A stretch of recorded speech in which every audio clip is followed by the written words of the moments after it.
இருக்கீங்க? இன்றைக்கு யாகேலை பத்தி உங்ககிட்ட பேச போறாங்க. யாகேல் தன்னிடத்துல இருந்ததை வைத்து அவள் வெற்றி பெற்றாங்க.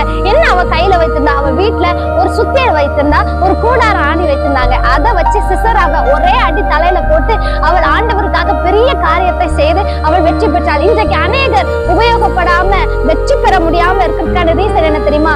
எனக்கு ஆலயத்துல போய் அது செய்யணும் ஆசை, இதை செய்யணும் ஆசை, எனக்கு எதுவுமே செய்ய முடியல, எனக்கு நல்லா பாட்டு பாட முடியல, எனக்கு அந்த திறமை இல்லை, கீபோர்டு வாசிக்க திறமை இல்லை, எனக்கு ட்ரம்ஸ் அடிக்கிறதுக்கு திறமை இல்லை, அந்த திறமை இல்லை, இது இல்லை, எனக்கு அது இல்லை, என்னால பேச தெரியாது, இல்ல நான் அது பேசுறேன்னு சொல்லி நிறைய பேர் நிறைய சொல்லுவாங்க.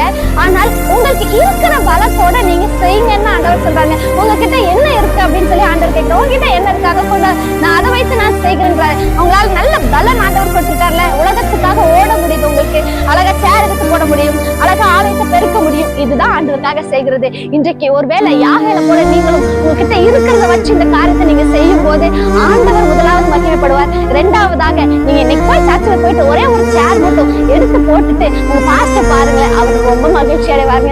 என்னடா இத்தனை நாள் செய்யாத ஆள் இப்ப என்னடா செய்யறாங்க அப்படின்னு சொல்லி மகிழ்ச்சி போடுவாங்க.